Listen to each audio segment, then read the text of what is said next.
Friends, गति the speed welcomes you. गति the speed में आपका स्वागत है। तो फ्रेंड्स, आज हम देखेंगे भारत की जनगणना पढ़ेंगे और उसमें से कौन से प्रश्न आते हैं उन्हीं को हम देखेंगे, अदरवाइज किसी काम का आपके है नहीं। देखिए, जनगणना से प्रश्न बनते ही बनते हैं, नो डाउट। बट अब क्या करें, जनगणना कितने साल बाद होती है? 10 साल बाद। ठीक है, अभी जनगणना हुई नहीं है, यानी अभी रिलीज नहीं हुई है 2021 की। ठीक है, तो आपको क्या करना है, आपको जो डेटा लेके चलना है वो 2011 का ही आएगा आपसे और आपको वही पढ़ना है। हाँ, बैक का थोड़ा देख लेना है क्योंकि डिफरेंसेस पूछ लिए जाते हैं उनमें। तो स्टार्ट करेंगे भारत की जनगणना 2011 की। हर राज्य की अलग होती है, यहाँ हम भारत की करेंगे। और क्या ये जनगणना पहले भी होती थी? जी हाँ, जब आप अकबर का काल देखेंगे उससे भी पहले तो ये होती थी। बट ऑथेंटिक जो कहते हैं ना, हाँ, आंकड़े उसके अनुसार आपको वो देखना है। वो जब आप आंसर राइटिंग करेंगे उसमें इंक्लूड कर दीजिएगा, अदरवाइज आपको यहाँ यही देखना है। ठीक है, तो स्टार्ट करते हैं भारत की जनगणना 2011 की। अब देखिए, अब आपको करना ही क्या है, जब तक नहीं आते तब तक ये लेना है, फिर वो आ जाएंगे, मान लीजिए रिलीज हो गए, उसके बाद 2031 में आने चाहिए, तब तक के लिए आपके ये सफिशिएंट है। फिर 10 साल था, और 10 साल में आपका सिलेक्शन हो ही जाना है, कोई वो नहीं है। ठीक है, तो ठीक, भारत की जनगणना की शुरुआत 1872 में किसके? लॉर्ड मेयो, जिसे आप मैयो कह सकते हैं, तो याद कर लीजिएगा, लॉर्ड मेयो के टाइम में हुई थी। लेकिन ये तो स्टार्टिंग हुई थी, प्रश्न वो घुमा के जब देते हैं तो आपको थोड़ा सा ध्यान रखना है कि यहाँ बात नियमित जनगणना की गई है या नहीं। अगर नियमित की करते हैं तो आपको लॉर्ड रिपन डालना है। और स्टार्टिंग में उन्होंने कुछ नहीं कहा कि भाई किसने नियमित किया है, कुछ नहीं है, तो आपको लॉर्ड मेयो। ठीक, अब 1881 में लॉर्ड रिपन के कार्यकाल में नियमित जनगणना स्टार्ट हुई। चलिए, फिर आपसे पूछ लेते हैं कि भाई भारत की स्वतंत्रता के बाद कब आई, किस नंबर की जनगणना है ये, ऐसे भी पूछते हैं। तो 1881 में जब ये जनगणना लॉर्ड रिपन के टाइम में हुई थी, उस समय यानी तत्कालीन आयुक्त डब्ल्यू प्लोडन थे। और वही स्वतंत्र भारत की पहली जनगणना 1951 के समय में कौन आयुक्त थे? RA गोपाला स्वामी। 1949 से 1953 तक ये रहे थे। ठीक है, तो आपको ये भी पता पड़ गया कि भारत की जो जब फ्रीडम के बाद हमें जनगणना हुई है तब कौन थे, और जब स्टार्ट हुआ था तो तब कौन थे। ये दोनों आपके लिए सफिशिएंट है। अब 2011 की जनगणना, उस समय कौन मुख्य आयुक्त थे? ये हैं डॉक्टर C चंद्रमौली, चंद्र जैसे हैं, ठीक है, चंद्र जैसा मुँह, चंद्रमौली थे। जनगणना 2011 का जो शुभंकर है, अभी आप देखेंगे कि 21 का भी बता दिया गया था, बट यहाँ हम 11 की पढ़ रहे हैं। तो उसका शुभंकर है प्रगणक शिक्षिका, यानी पढ़ी लिखी शिक्षिका। और इनका जो लोगो है, जो आदर्श वाक्य था, वो था हमारी जनगणना हमारा भविष्य। जनगणना से संबंधित अब आंकड़े देखते हैं। ठीक है, तो आपको ये अपने दिमाग में हल्का सा फीड करना है। 2011 की जनगणना के अनुसार भारत की कुल जनसंख्या कितनी थी? इतनी थी। ठीक है, 1 अरब 21 लाख 8 सॉरी क्या है, हाँ, 1 अरब 21 करोड़ 8,54,977। इसमें से आधे से ज़्यादा पुरुष हैं। तो आपसे वो परसेंटेज में पूछ लेते हैं कितनी थी, बट अब ये पूछेंगे नहीं क्योंकि ये ज़्यादा घिसा पिटा हो गया है। तो अब परसेंटेज में आइए। जनगणना 2011 के अनुसार भारत की जो जनसंख्या थी वो विश्व जनसंख्या के कितना थी? 17.5%, यानी 17.5% थी। ये प्रश्न आपके लिए महत्वपूर्ण है। और जो कुल मिलाकर जनसंख्या है उसमें पुरुष ज़्यादा थे 51.47 और महिलाएं 48.537। ये पूछ लेते कितना है अंतर। सर्वाधिक वार्षिक वृद्धि यानी एक साल में 1.97 से घटकर 1.64 हो गई है, जबकि दशकीय वृद्धि अर्थात 10 वर्ष की 21.54 से घटकर 17.7 हो गई। कब 21.54 की बात कर रहा है भाई? ये कर रहा है, फिर 10 साल बैक जाइए 2001 की, उसके अनुसार 2011 में कितनी हुई थी, ये बात बताइए। अब है लिंगानुपात, ठीक, यानी 1000 पर कितनी स्त्रियां, 1000 पुरुष पर 1000 स्त्री। तो ये लिंगानुपात जो 2000 आपका 1 उसमें 933 थी, 10 बड़ी है, 943 हो गई। ये पूछ लेते हैं प्रश्न, ये ऐसे ही आ जाएंगे आपसे, फैक्ट जिसको बोलते हैं, तो फैक्चुअल है ये। अच्छा, शिशु लिंगानुपात, शिशु यानी 0 से 6 वर्ष तक के 927 से घटकर उनकी 918 हो गई। और पढ़े लिखों की बात करें, और पढ़े लिखे तो जो आप, ठीक है, अपना नाम भी लिख देते, पढ़ा लिखा मान लिया जाएगा। तो जनसंख्या में साक्षर लोगों की संख्या 64.84 से बढ़कर 73% 2011 में हुई। और पुरुष की बात करते हैं तो 75.26% से ये बढ़कर कितनी हो गई, 80.9%। जबकि महिलाएं जो 2001 में 53.67% पढ़ी लिखी थी, वो अब 64.6% हो गई। ठीक है, ये आंकड़े 11 के हैं, अब जो होंगे वो ज़्यादा ही हो जाएंगे। अब ग्रामीण क्षेत्र में न्यूनतम साक्षरता वाला राज्य कौन सा है, ये ऐसे ही आपको याद कर लेने। कौन है, आंध्र प्रदेश 60.4%। शहरी क्षेत्र में न्यूनतम साक्षरता वाला राज्य कौन है, यूपी 75.1%। ग्रामीण क्षेत्र में सर्वाधिक साक्षरता वाला राज्य तो डेफिनेटली कौन है, केरल। ठीक है, और सर्वाधिक पूर्ण साक्षर घोषित किया गया एकमात्र राज्य है केरल। सारे पढ़े लिखे।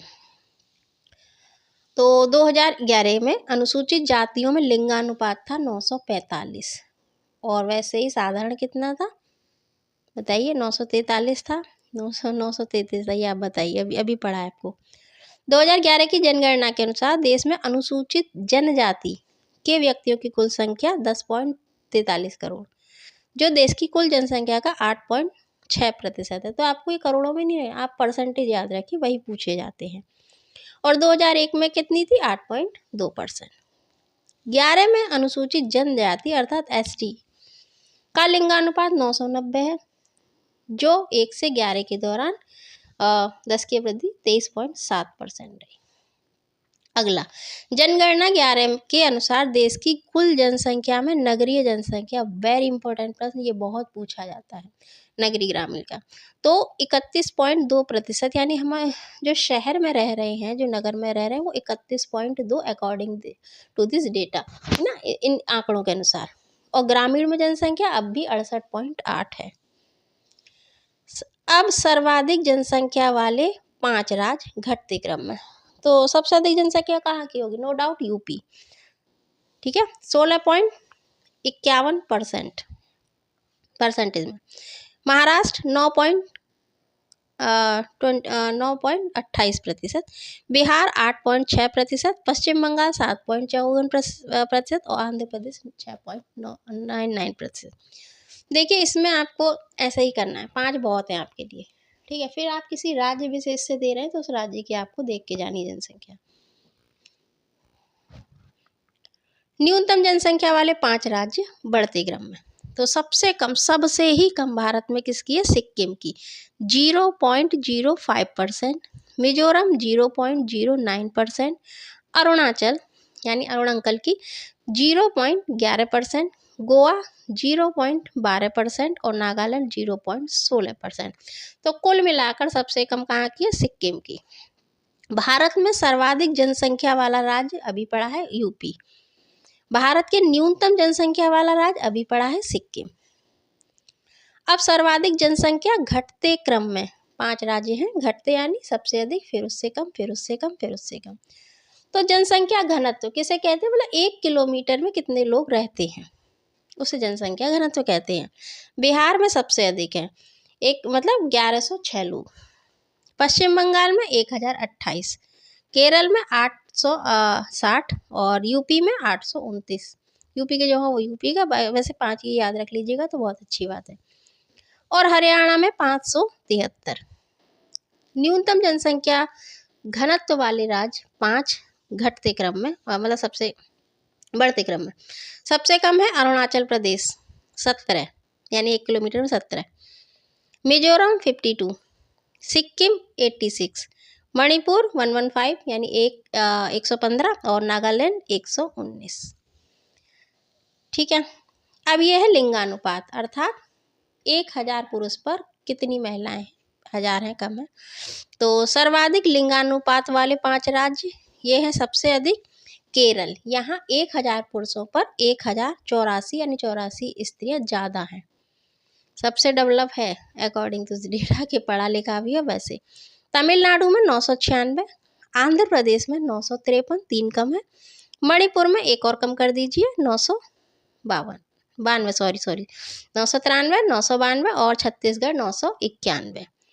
न्यूनतम लिंगानुपात वाले राज्य इस 2011 के अनुसार सबसे कम हरियाणा में 879, मतलब 1000 पुरुषों पर 879 स्त्रियां।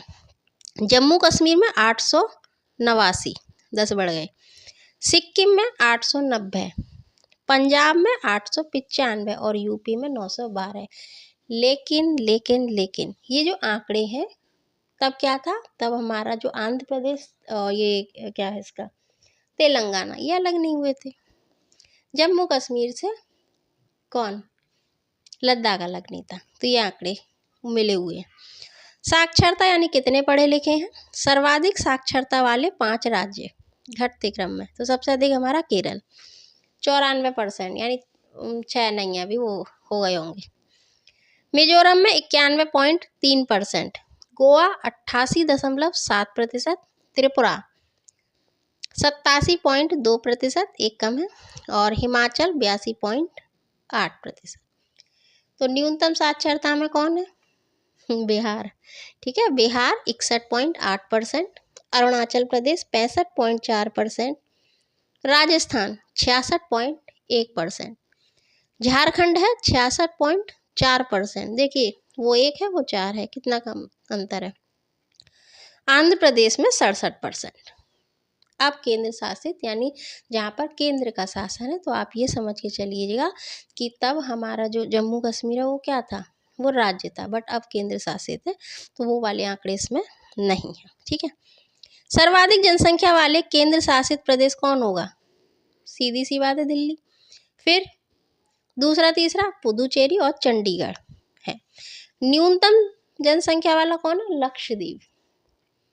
सर्वाधिक दशकीय वृद्धि वाले केंद्र शासित प्रदेश की हम बात करें तो दादर नागर हवेली 55.9%।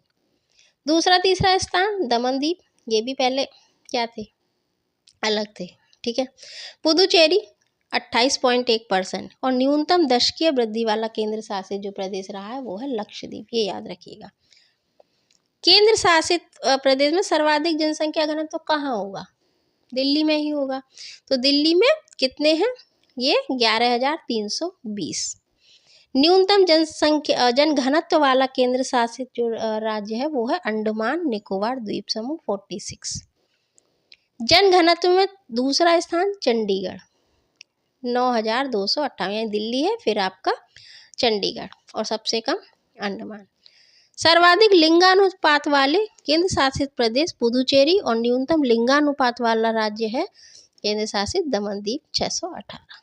ठीक है, अब बच्चों की बात। शिशु, वैसे तो शिशु 1 से 2 वर्ष तक के बच्चे को कहा जाता है, बट यहाँ पर 0 से 6 वर्ष है।